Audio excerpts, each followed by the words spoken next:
Hola, ¿qué tal, amigos, amigas? Es un gusto tenerlos de nuevo aquí en este programa de Marketing Works más Business. Hoy nos acompaña Raúl Ábalos, a quien tengo la oportunidad de conocer de hace tiempo y la oportunidad y el placer de haber trabajado junto con él. Él tiene una larga carrera, una gran trayectoria en marketing en Pharma, trabajó en marketing para Laboratorios Abbott, estuvo en Arm Hammer, también en la parte de digital con Amazon, en Shell, y ahora se desempeña como director de Omnichannel y transformación digital para Unilever en Latinoamérica.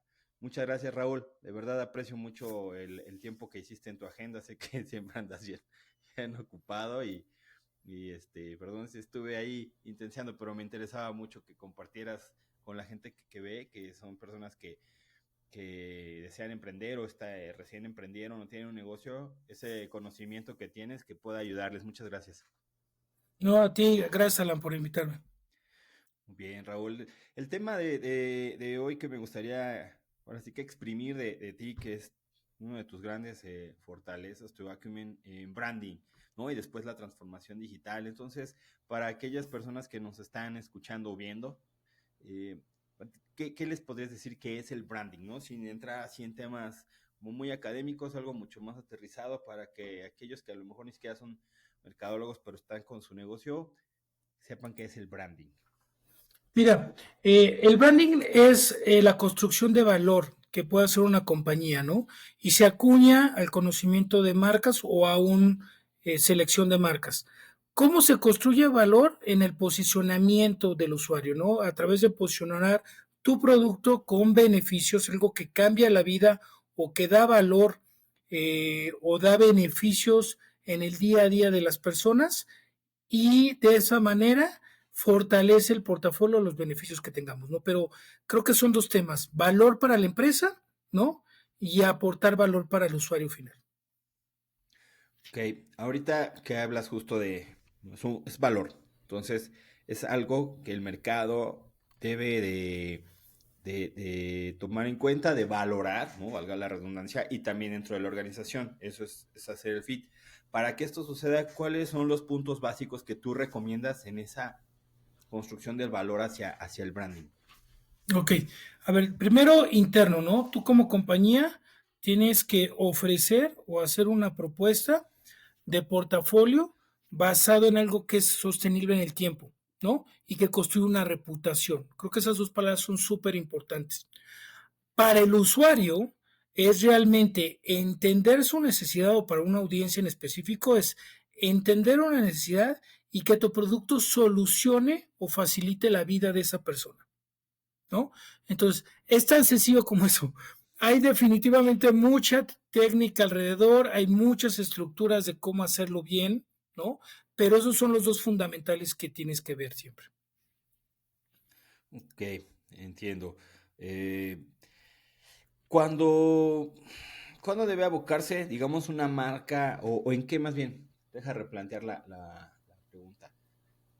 Cuando vamos comenzando, es distinto a cuando ya llevamos un camino recorrido, ¿no? Uh -huh. Sea atropelladamente, digamos, smoothly, ¿no? Así que no ha surgido mucho tema, pero entonces, ¿en qué debe abocarse un branding cuando es nuevo y cuando ya es maduro?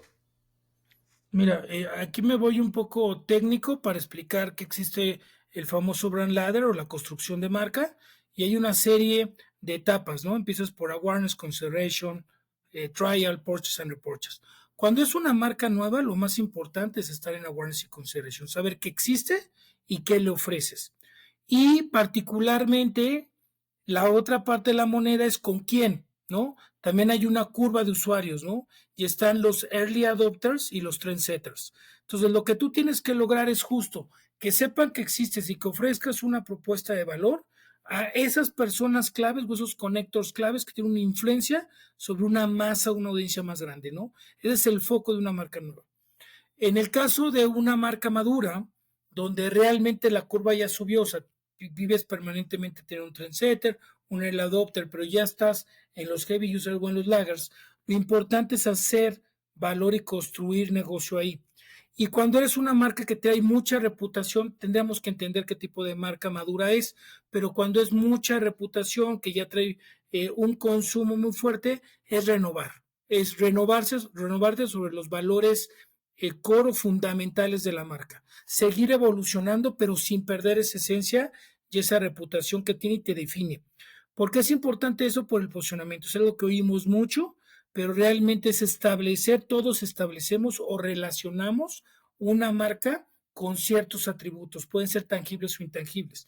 Cuando tú eres una marca muy madura, te estás muy arraigado en eso y lo que tendrías que buscar es seguir ofreciendo más beneficios, seguir ofreciendo más soluciones sin perder esos valores clave en el posicionamiento que hoy ya tienes en tus consumidores. Bien, totalmente. Y ahorita que mencionabas el tema de los trendsetters y los early adopters, nada más para aclarar, ¿no? A la audiencia que nos escucha, nos ve. No es lo mismo que el influencer marketing, ¿no? Porque hoy está No, muy de moda el trabajar con los influencers o escuchar este término de influencer marketing. No es lo mismo. Aquí es llegar justamente a esas personas que dices, valoran esa propuesta de valor, la reciben, la ven valiosa, están dispuestos a pagar el precio que se haya determinado. Es más, están dispuestos a buscarnos muchas veces cuando, ¿no?, solo nos encontramos en ciertos lugares, ya sean físicos o virtuales, y a través de su recomendación, de su uso, boca a boca, es como empiezan a ayudarnos a expandir esta comunicación. Y también porque son personas sin que sean influencers propiamente, los hay gente o una audiencia que los sigue, los atiende. Somos los líderes de opinión. Entonces, nada más para no confundir aquellos que puedan pensar que es el marketing, influencer marketing. Eh, Ahora ya tenemos un panorama de lo que es el branding, digamos, tradicional. Desde hace unos años, y tú tienes mucha experiencia en esto, eh, ¿cómo comenzar esa transformación digital? Porque pues, antes las marcas tenían ciertos puntos de contacto con los consumidores que hoy se han multiplicado por toda esta parte digital. ¿Cómo comenzar esa transformación digital de una marca para aquellos que no lo han hecho, que quieren empezar a hacerlo? fíjate que para conectarlo con esta otra segunda pregunta, y qué bueno que aclaraste lo anterior, me gustaría profundizar un poco, ¿no? Sí, claro. Trendsetters y early adopters. Es una definición clara en el marketing tradicional y en el marketing de la nueva hora digital. Es lo mismo, ¿no? Está mal entendido, como bien dijiste, o se pudiera confundir con lo que es un influencer. Como tal, la palabra influencer en digital es algo muy polémico en el ambiente de marketing, porque un influenciador es un líder de opinión, es una persona que propone valor y propone y lo siguen por la persona que es, ¿no? Y tiene valores muy identificados o a un mercado meta o a una industria, ¿no?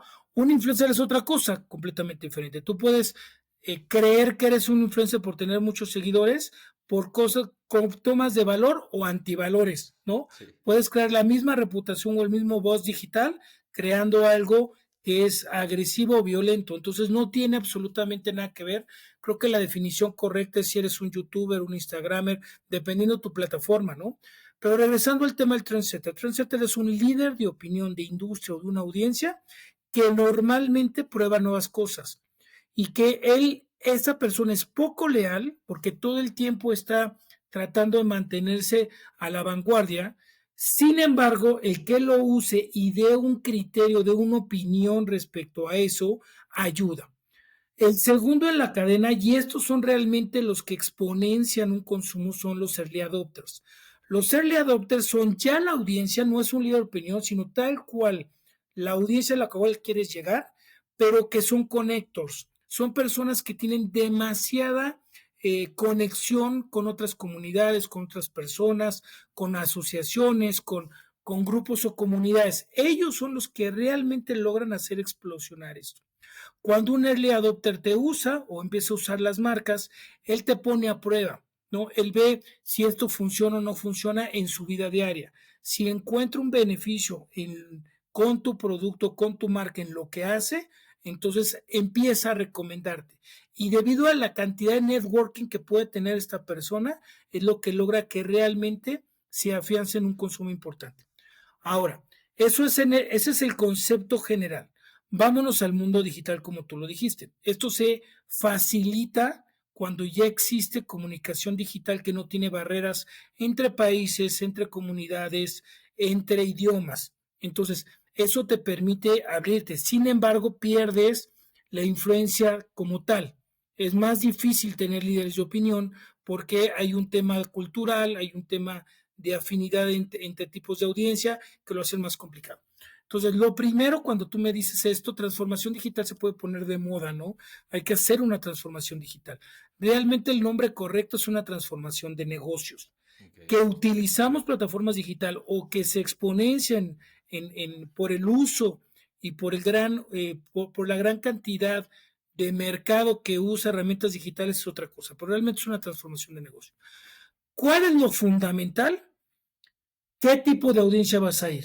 No en todos los casos aplica. Hay audiencias o hay generaciones como la Centennial que viven así. La Millennial es mitad y mitad dependiendo para qué lo usan, ¿no? Los Millennial tienes que identificar claramente para qué usan redes sociales, qué están satisfaciendo necesidades en redes digitales o en cualquier tipo de herramienta digital para ver si hace sentido tu categoría y tu marca al respecto. En caso de los Centennial ya no. Todo es primera impresión o primera opinión, es en alguna herramienta digital y posterior se valida, digamos, en el offline. Entonces, lo primero a tu pregunta es, mi audiencia, ¿para qué usa las herramientas digitales y qué provecho puedo hacerlo al respecto? ¿No? Bien, sí, perfecto. Tienes razón, aquí el tema también se hace más complejo justo por no solo el segmento, sino mencionaste ahorita las generaciones, ¿no? En lo que ahorita se ha calificado en estos grandes grupos de los baby boomers, la generación X, los millennials y ahora los centennials. Entonces, para quienes nos escuchan, no solamente es llegar a la audiencia, sino dentro de esos grupos transversalmente a quienes aplica, ¿no? Porque tampoco es que por caer en una o categorizar en una generación, ¿no? O sea, a rajatabla que tenga ese comportamiento, tiene sus outliers. Entonces, es importante para quien nos escucha que también haga un análisis transversal de esa audiencia a través de las generaciones. Y una vez que tú arrancas esa transformación que nos mencionas, no digital, sino de negocio, ya arrancando para cuidar ese arranque, sea consistente, sea sólido, ¿qué es lo que recomiendas cuidar durante ese periodo de arranque? Mira, como te comentaba y lo que platicamos, lo primero es entender y hacer una evaluación de audiencia y es si hace sentido o no hace sentido en la audiencia para tu categoría o marca. La segunda, ¿cuál es el eje rector para construirlo? Es el viaje de compra o el purchase journey. Todos somos seres humanos que necesitamos interacción y necesitamos investigación. Y muchos tenemos touch points o puntos de contacto para irnos haciendo esa idea. Regreso nuevamente al brand ladder, ¿no? Que es conocimiento, consideración, prueba, compra y recompra. Entonces, ese journey o viaje de compra, entender en qué rol tiene la parte offline, todo lo que podemos hacer en contacto con personas o visitando tiendas y qué podemos hacer de manera digital. Entonces, tenemos que identificar en esa transformación qué puntos de contacto o touch points son los que se requieren digital y te podrían ayudar a contar una historia, ¿no? Lo quieres para atracción, ¿no? Lo quiero para leads o igual a prospectos, quiero para construir o tener un costo de alcance más fácil de una manera digital, lo quiero para consideración o trial, ¿no? Me sirve para, ya me conocen en el mundo offline tal vez, pero sirve para darle evidencia o construir una historia del por qué puedo agregar al valor a su vida, o es para compra, ¿no? Toda la parte inicial la puedo hacer offline, pero le estoy facilitando la vida para que me compre vía un e-commerce, ¿no? Porque es muy importante, porque cualquier transformación es una carrera de largo plazo. No es algo que inmediatamente conecte herramientas, las ponga en un mismo ecosistema digital y funcionen. No, tienes que ir entendiendo cómo se van dando estos diferentes journeys y cómo se van dando híbridos. Lo hacemos híbrido, es normal. Ejemplo, les quiero dar algún detalle, ¿no? El 70% de investigación para decidir comprar un electrónico, un consumer electronics, se hace de manera digital. Yo entro e investigo. Eso no garantiza que la compra se haga digital. Puedo decidir ir a una tienda o un brick and mortar a terminar de comprar. Todo mi proceso de research, awareness, consideration, hasta trial lo pudiera hacer digital, investigando, por ejemplo, views de usuarios donde compran ese equipo y termino decidiendo comprar en otro lado, ¿no? Entonces, el primer objetivo es ser parte de o construir estas herramientas para sumar a un journey híbrido. En el largo plazo, entonces si buscas un funnel 100% digital o si buscas un journey 100% digital.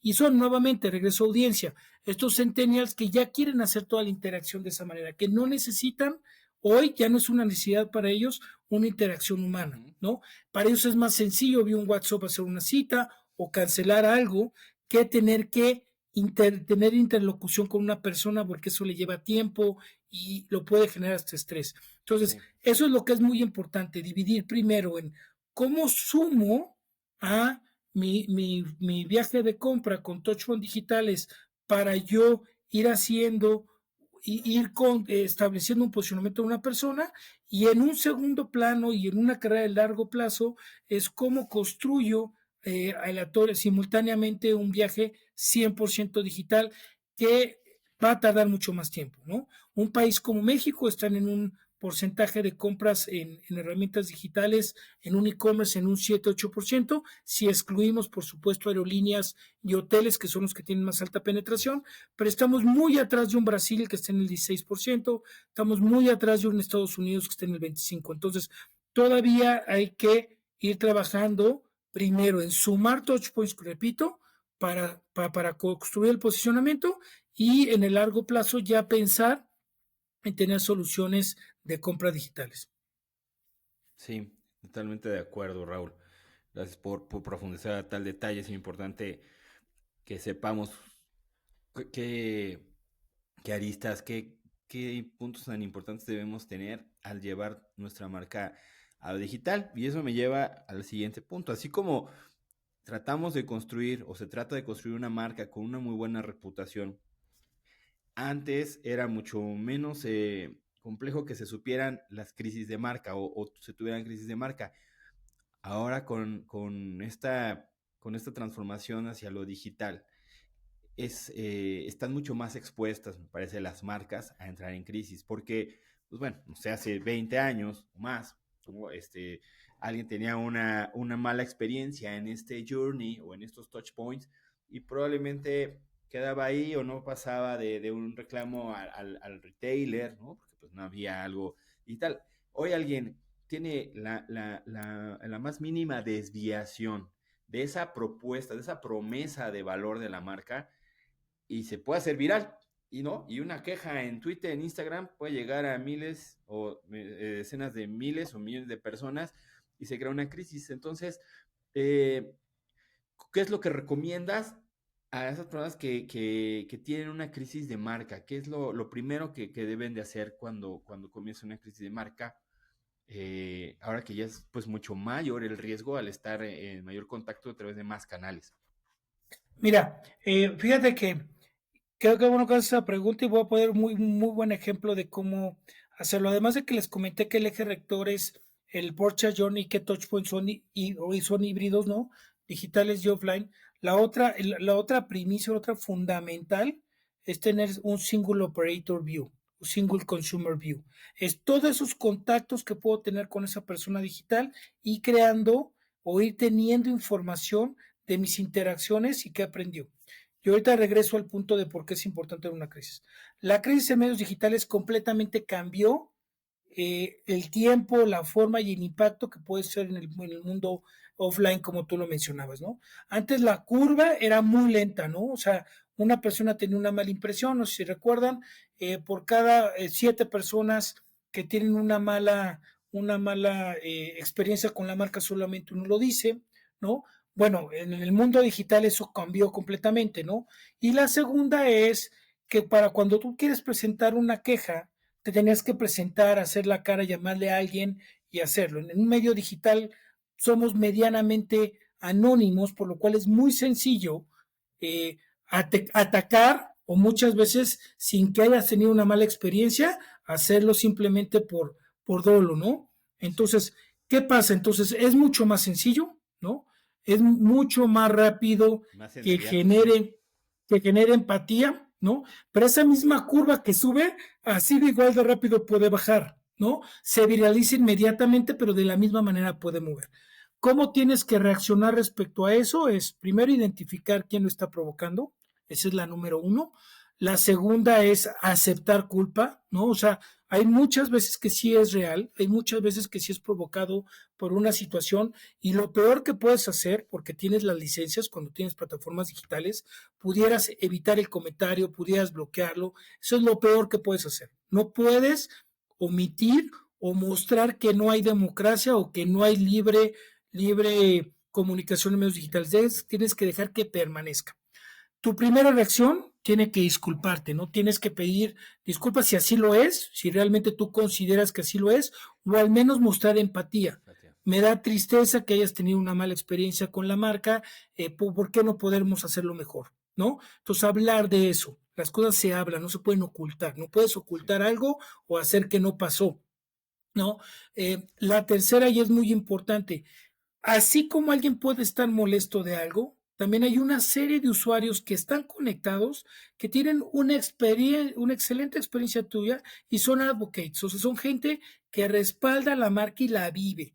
Entonces, lo embajadores. segundo que tienes que hacer, además de mostrar empatía, y perdón, quiero dejar claro, tiene razón, no es solamente pedir perdón, no, tal vez no es eso, simplemente mostrar empatía a la molestia de la persona. La segunda es ver cómo reacciona la comunidad, cómo reaccionan tus advocates al respecto y cómo pudieran hasta defender la marca o entender o explicar mejor que tú el cómo se debe usar. Tal vez fue un problema de mala aplicación, tal vez fue un problema de no utilizarlo en la forma correcta con la persona correcta, tal vez fue un tema diferente de quién lo usó versus a la audiencia a la cual tú lo desarrollaste. Entonces es muy importante permitir ese diálogo entre la misma comunidad, entre los advocates y los posibles rejectors de la marca y ver cómo funciona.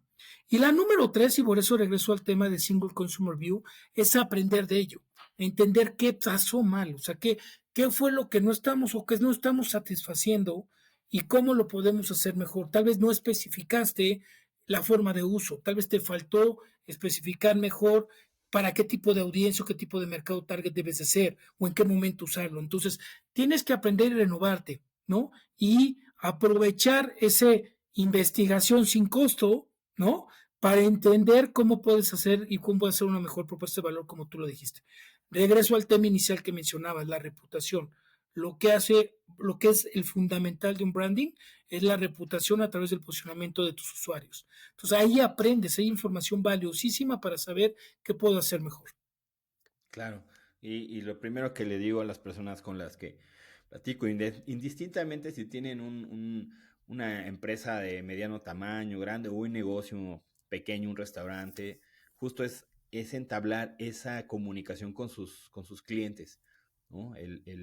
Decir, hace unos días, unas semanas, platicaba con un muchacho que puso un negocio de birria en la colonia del Valle, que le ha ido bien, porque pues, superó ya la curva de los 2 años de haber puesto el negocio. Me decía, ¿cómo puedo saber qué le está gustando a la gente? Pues pregúntale a tus clientes, a los cautivos, por qué regresan, qué les gusta, ¿no? Y aquellos que visitan por primera vez, ¿qué pasó? ¿Les gustó? ¿Regresaría? Entonces, investigando y preguntando, como dices, no solamente haciendo, como José, pues construyes esa reputación. Eh, yo sé que has tenido una larga trayectoria.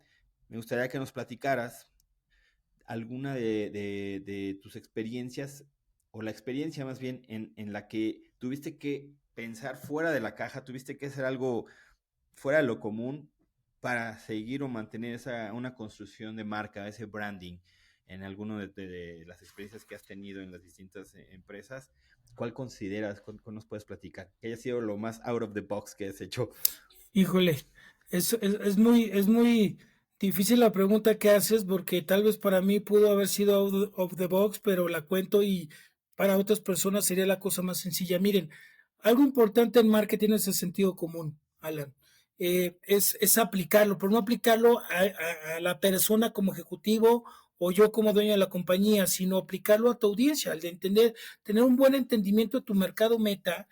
Piensa en soluciones sencillas a problemas sencillos, o sea, no pensemos en cosas muy complicadas, muchas veces nos queremos complicar la vida y más bien poniéndonos en los zapatos, creo que la palabra clave es empatía, teniendo empatía a tu audiencia y entendiendo sus necesidades, sus barreras, pudieras encontrar soluciones que pudieran ser muy claras. Y déjame platicarte dos ejemplos que habla de esa empatía. No creo que sea out of the box, me parece que no tengo las credenciales para decir que esto nadie se le había ocurrido, ¿no? Sin embargo, creo que habla mucho de ese entendimiento a tu audiencia y cómo puedes sumar a ello. Antes de que se me olvide, porque ahorita que lo mencionabas respecto a la crisis, consideren algo que se llama el protocolo de interacción. Cuando tengas una crisis, en tu tema de tu crisis, no crees soluciones, y regresando al tema de acciones tácticas, no crees soluciones en el momento. Date el tiempo de pensar qué interacción un protocolo de interacción frente a situaciones como esas y cómo vas a reaccionar. Lo que sí está prohibido es, es callar a la persona, ocultar el comentario. Eso está prohibidísimo. Tú tienes que dejar que se expresen, pero tienes que pensar con anticipación frente a esas situaciones cómo reaccionas y dar una guía clara al community manager o al equipo de marketing para que pueda reaccionar sobre ciertos ambientes, ¿no? Nada más para eso lo comento. Sí. Déjame platicar, te puedo hablar de tres ejemplos muy sencillos de soluciones de empatía, ¿no? Sí. La primera es la categoría depilación para mujeres, NER. Resulta que la primera experiencia que tiene cualquier mujer con la depilación, desgraciadamente, es en la edad de adolescente, de 12 a 15 años, y el 90% de los casos es con un rastrillo. Y un rastrillo que obtiene de su papá, de su hermano mayor. Entonces la experiencia es horrible, ¿no? O sea, si ustedes lo consideran, ella sola tratando de quitar algunos vellos que puede tener alguna parte de su cuerpo con un elemento que no está diseñado para esto, ¿no? En la principal flujo o árbol de decisión para escoger el proceso correcto de depilación incluye tres: el tipo de piel que tienes, la parte de tu cuerpo que quieres depilar, ¿no? Y el método que vas a usar para depilarse. Pero la pregunta es por qué tiene tan poca penetración la depilación. Pues justo por eso, porque hay desconocimiento completo de qué tipo de piel tengo, que las diferentes partes de tu cuerpo son diferentes, la sensibilidad cambia y el método, ¿no? Hay cera fría, cera caliente, rastrillo y una serie, hay como 5 o 6 opciones de solución. Entonces, ¿qué entendimos? Al momento de entender el Prime Prospect o entender este single persona y cuáles eran sus barreras, cuál era el punto de entrada en la categoría, que como te comento es de 12 a 15 años, con un rastrillo robado o tomado prestado, ¿no? Y que genera la peor experiencia. Entonces, ¿cómo creamos un mecanismo, cómo creamos una comunicación confidencial y discreta uno a uno para que ella pueda preguntar y poder tener una mejor experiencia al respecto? Entonces, identificamos que las redes sociales era lo mejor, ¿no? Creamos un personaje que es esa tía, esa amiga, en la cual en confidencialidad le puedes preguntar, te puede ayudar a que tú escojas tu mejor mecanismo y además no te va a juzgar. Eso era lo más importante. ¿Por qué no hacen esto? ¿Por qué no le preguntan a su mamá? Porque se sienten juzgadas, porque están pasando un proceso de adolescencia, de despertar, en el cual no me siento cómoda hablándolo, ¿no? Entonces, ¿qué hicimos? Pues primero entendimos perfectamente nuestra audiencia, entendimos el punto de entrada y las barreras respecto a eso, y creamos una solución o una herramienta en la cual dentro de la misma plataforma en medios existía este community manager o esta identidad tener que te ayudaba en ese proceso y lo manejaba muy confidencial. Algunas preguntas se sentían cómodas de hacerlo en público y otras mismas personas empezaban a contestar, o si ella lo pedía, podías tener una comunicación directa y en privado donde tú terminabas de explicarle con eso. Y creamos un algoritmo muy sencillo bajo esas 3 dimensiones, ¿no? ¿Qué tipo de piel tienes y cómo saber qué tipo de piel tienes? ¿Cuál es la parte de tu cuerpo que es más sensible y la que no? Y qué diferentes mecanismos, técnicas de depilado te pueden hacer. Ok, buenísimo. Sí, es una marca que se volvió empática con su consumidor, ¿no? Es decir, yo entiendo no solo lo doloroso del proceso que tienes que ir descubriendo, sino la parte desde antes, la vergüenza que se tiene, ¿no? Al abordarlo, no solo el proceso en sí mismo, sino desde abordarlo. Un buen ejemplo, excelente. Buenísimo, Raúl. ¿No? Otro pudiera ser el lanzamiento de Amazon en México, ¿no? O sea, Amazon llega a México en el 2015 y el objetivo es cómo a un mercado que, como te comentaba, estaba muy poco desarrollado en e-commerce. Entonces, por un lado, ¿cómo utilizo la reputación de Amazon para México? Y la segunda es cómo masifico los nuevos clientes, ¿no? Entonces, lo que es muy interesante es el acercamiento a eso. El tema no es voy a vender productos y voy a tratar de robar participación de lo que es offline. El tema es cómo adquiero usuarios. Al momento de cambiar ese mindset, que no quieres vender, sino lo que quieres es un costo de adquisición, entonces, si ganas o ganas dinero, pasa a segundo plano. Esto es muy disruptivo, ¿no? Porque cualquier negocio desde el día uno lo que quiere es ganar dinero. Entonces tenías 2 tenores o tenías 2 dimensiones. Por un lado es uno de los fundamentales de la propuesta de valor de Amazon es la selección, es tener la selección más grande que puede tener cualquier tienda física o cualquier tienda digital. Y por el otro lado, tienes una penetración o quieres tener una adquisición, una atracción de nuevos usuarios. ¿Qué pasa? Que cuando hablas con tus proveedores, ¿no? Las marcas con las cuales quieres vender, porque tú eres una comercializadora, pues estos proveedores lo que quieren son qué condiciones comerciales vamos a tener.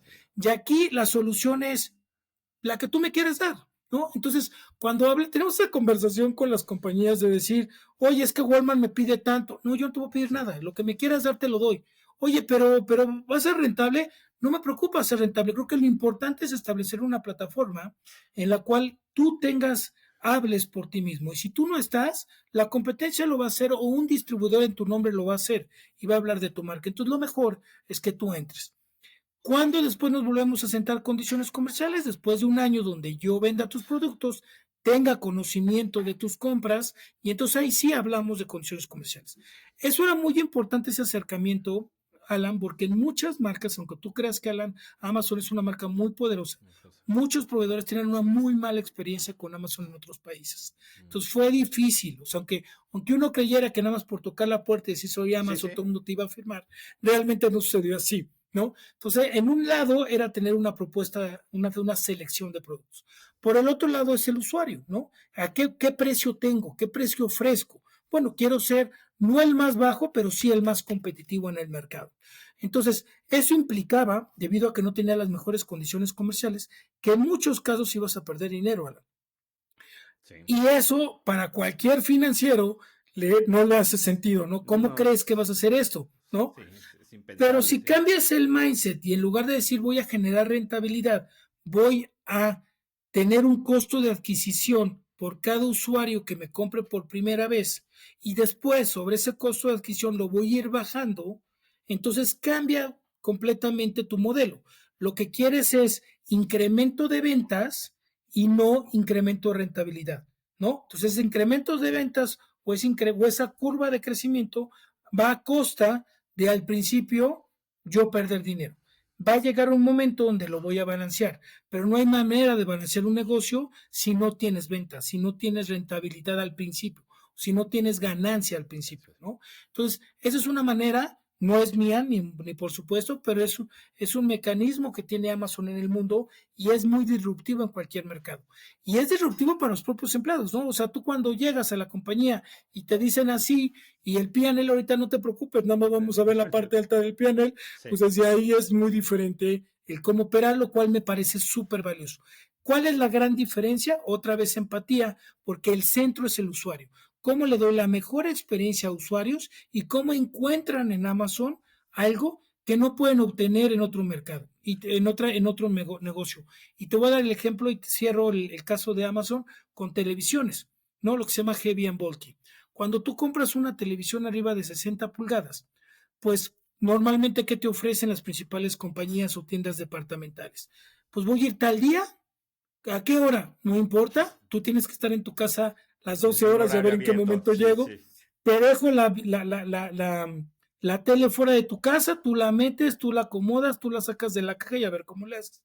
Y algunas personas que tienen oportunidad de comprar una tele de 70 pulgadas, no sé si han intentado sacar la tele una persona sola, no puedes, no por el tamaño, por Sí, es humanamente volumetría, imposible. la volumetría. Entonces, ¿cuál fue la propuesta de valor de parte de Amazon? Creamos un modelo Heavy and Bulky en el cual hacemos una cita, te hablo por teléfono y te digo, oye, te quiero entregar una tele, ¿en qué horario puedes? ¿No? Te acompaño hasta un quinto piso a llevar la tele y meterla a tu casa y ponerla en el espacio ¿Dónde va donde, a ir? al menos en la habitación donde la vas a tener, y si es necesario, te ayudo a sacarla de la caja. Entonces, por supuesto, cuando piensas en los costos implicados en esto, pues no va a haber rentabilidad al principio. Sin embargo, gano una buena experiencia un usuario y una persona que se puede ser mi advocate, regresando a ese tema, porque Sí, te mostramos compra. empatía a la persona y él me puede recomendar a otros. Entonces, este costo de adquisición tiene un spin-off. Sí, me cuesta una persona, la primera persona, venderle un producto a ese precio cuando no tengo las condiciones comerciales para tener un markup, pero esa persona me va a recomendar con otras. Entonces se genera un spin-off que al final, en el largo plazo, hace rentable el negocio de la compañía. Sí. Y que, pues, muchos sabemos que ha sido un éxito, ¿no? El desarrollo de Amazon en México ha sido espectacular. Ahorita tocaste un punto súper importante que quisiera rescatar para aquellos, nuestra audiencia, el tema de los negocios, que en un principio suena, tú dices, totalmente disruptivo, no es ganar dinero, porque sí suena muy fuerte, dice, oye, pues un negocio que no gana dinero, mejor no, pero fíjate, esto es muy mi opinión, hay un autor que admiro mucho que se llama Simon Sinek, seguramente has escuchado de él, ¿no?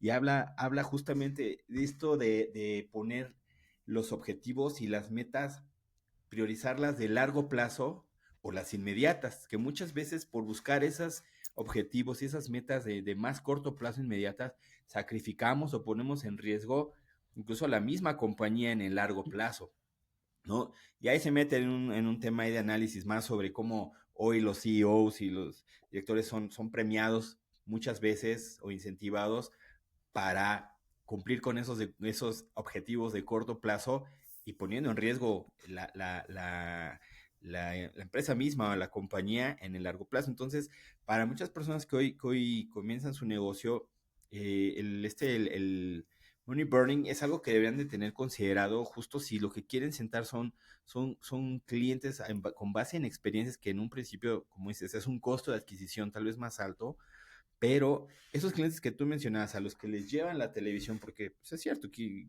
yo creo que la gran mayoría hemos comprado aparatos de gran volumen, y sí, es a la hora en que tú quieres, a la hora en que puedan entregarte, el día que puedan, si ya es un segundo piso, ya tiene un costo adicional, o el famoso, pues hay lo que le quieras dar al repartidor para que te ayude a subirlo, etcétera. O sea, ese es ir más allá con la marca, como dices, no solamente te estoy vendiendo un bien que ya satisface una necesidad o un deseo tuyo, sino te estoy resolviendo más problemas adheridos a ello.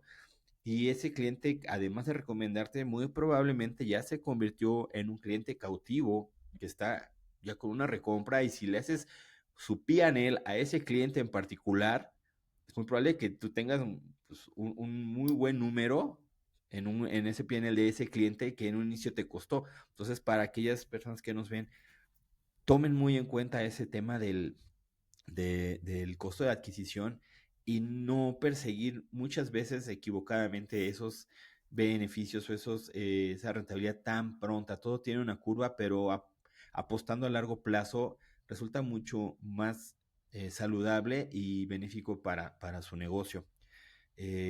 Nos habías dicho que tenías 3 ejemplos, no sé si falta alguno o con este querías ya Te, cerrar. te comento algo nada más respecto a eso y lo relaciono con lo de branding. Acuérdense que les dije que es construir beneficios tangibles e intangibles. Algo que hizo Amazon en su propuesta de valores no solamente es que compres o que tengas la mayor selección de productos, que tengas un precio competitivo, pero también que tengas la mejor experiencia de entrega. Entonces, algo que es digamos, un misceláneo, ¿no? Que es entregarte un bien a tu casa, se volvió un beneficio, ¿no? ¿Cómo te lo entrego más rápido? ¿Cómo te lo entrego con cita? Sí, ¿Cómo tienes la mejor experiencia? Entonces, piensen en eso, ¿no? Otra vez regreso al tema del journey, ¿no? No solamente piensen en el fin inmediato de entregar, sino piensen en todo lo que incluye esa experiencia y cómo agregar.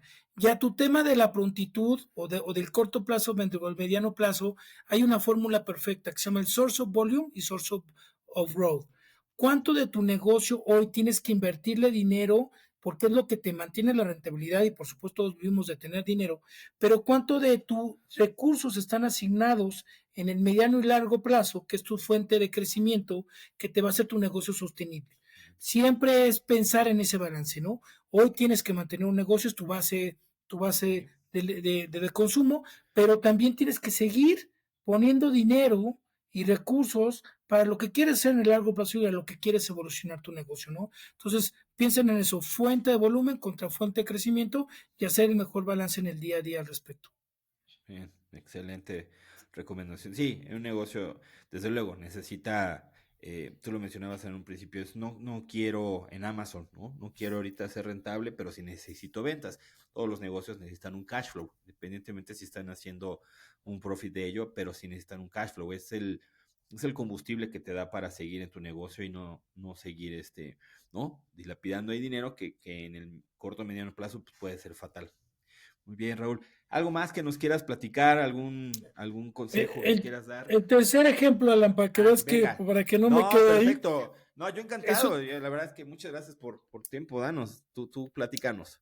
es otra industria completamente diferente, lo mencionaste, es la industria de farma, ¿no?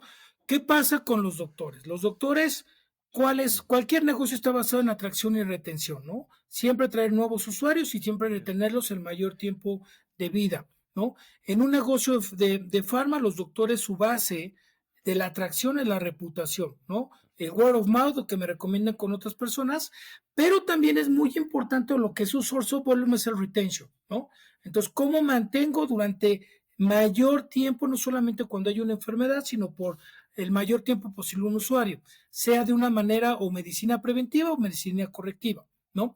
¿Qué pasaba? Que estos médicos para mantener ese retention nos dimos cuenta o aprendimos que muchas veces no tienen el conocimiento adecuado, pero no quieren perder al paciente. Entonces, nos dimos cuenta que existen comunidades eh, clandestinas en las cuales ellos van y le preguntan a otros médicos en un ambiente 100% confidencial qué opinan sobre su paciente. Y esa otra persona por detrás les da sugerencias o recomendaciones para que ellos puedan retener ese paciente. ¿Y cómo lo hacen? Por intercambio, ¿no? Yo te ayudo en una y tú me ayudas en otra, y no se trata que sean de la misma especialidad, normalmente son subespecialidades complementarias, ¿no? Ejemplo, yo soy un pediatra, pero aquí hubo un problema de infectología, entonces hablo con un compañero mío que es infectólogo. Entonces, nos dimos cuenta que existían esas pequeñas relaciones, entonces Sí, nosotros formamos una comunidad, si tú trabajas con nosotros, te formamos esa comunidad en la cual tenemos un panel de diferentes médicos especialistas especialistas. y tú tienes acceso a esa comunidad, en la cual para que tú puedas hacer esa retención, puedan darte mayor conocimiento. Cualquier doctor, y además es de las profesiones creo que más celosas, requieren muchísimo conocimiento, que te mantengas actualizado Sí, todo el tiempo. Entonces, ¿cómo te ofrezco esa educación continua a través de otros expertos? Entonces, creamos, te digo, esta comunidad que solo entrabas a través de la organización, solo siendo un usuario, un compañero nuestro, te invitábamos a estas comunidades, manejándolas todavía con mucha confidencial, muy VIP, en la cual se apoyan entre ellos y crean empatía entre ellos, y tú tenías acceso a este conocimiento o a esta amplitud de conocimiento por otros expertos. sí, Pasan dos cosas muy importantes. Una fue muy valorado que sumamos, no estamos buscando nuestro beneficio o en su momento nuestro beneficio era mayor prescripción, sino estamos sumando en algo que realmente le duele a nuestro usuario. Y la segunda, permitimos que ellos se dieran cuenta que tal vez no estaban al nivel y empezaron a recomendarse entre ellos pacientes. Antes que algo que no pasaba, ahora empezó a generarse, decir, ¿sabes qué? Es tan interesante lo que me dices y tan importante el conocimiento que tienes que yo quiero llevarte o dirigirte con esa otra persona. Y se creó un network de sharing, no solamente de conocimiento o de transfer knowledge, sino también se usa un sharing de atracción o de pacientes, ¿no? Entonces, eso es otro ejemplo muy particular de entender una necesidad, Sí. su necesidad, no la tuya, porque muchas veces lo vemos desde nuestra visión como negocio, tu necesidad y cómo te puedo agregar valor, ¿no? Y este es el último ejemplo, es completamente diferente. Repito, no creo que sea algo disruptivo que hay, o que proponga algo que a alguien no se le haya ocurrido, sin embargo, tuvo muy buen éxito y mantuvo una empatía y una boca hacia la compañía muy importante. Excelente, Raúl. No, muy buenos ejemplos. Muchas gracias por compartirlos. Creo que este tipo de situaciones en el día a día aplican trasladándolo a cada quien a su cancha en sus propios negocios, emprendimientos.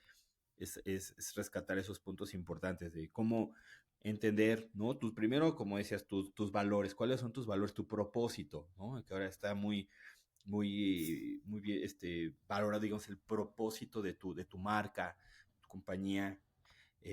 Tu marca debe tener sentido ante eso, debe estar dirigida a esa audiencia en particular, debe proponer valor, debe resolver problemas, debe resolver deseos. Ahorita lo que nos has platicado en todo este tiempo ha sumado mucho valor hacia esa perspectiva que gente que nos puede ver, que no necesariamente pues, sabe de marketing, ¿no? Pero que pudiera ya después de esta charla tener un panorama más claro hacia dónde dirigirse. Yo te agradezco mucho tu tiempo, tu atención. ¿Algún otro último consejo que le puedas dar a quien tiene su negocio, está por emprender, quiera cerrar con eso? Yo te agradezco de verdad mucho que hayas compartido tu conocimiento y te hayas hecho este espacio en tu ya de por sí saturada agenda. Mira, yo creo que y es lo que hemos platicado durante toda la entrevista, Alain. Creo que es muy importante entender cuál es tu mercado meta, quién es, entenderlo a profundidad, ponerlo en el centro de todo lo que haces y agregar y hacer una propuesta de valor con tu producto y ver si realmente satisface. Mientras que tú mantengas esa íntima relación y comunicación en tus clientes y lo que tú ofreces, puedes crear un negocio escalable y sostenible, ¿no? Creo que sería para mí el resumen un poco de todos los temas que platicamos hoy. Perfecto. Pues mil gracias, Raúl. Gracias a nuestra audiencia. Nos vemos en 15 días con otro tema, otro invitado. Nuevamente, muchas gracias. Esperemos que no sea la única vez que nos acompañes. Ojalá más adelante podamos hablar de otros temas, Raúl. Y pues un placer saludarte y mil gracias por todo. Hasta luego, muchas gracias por todo.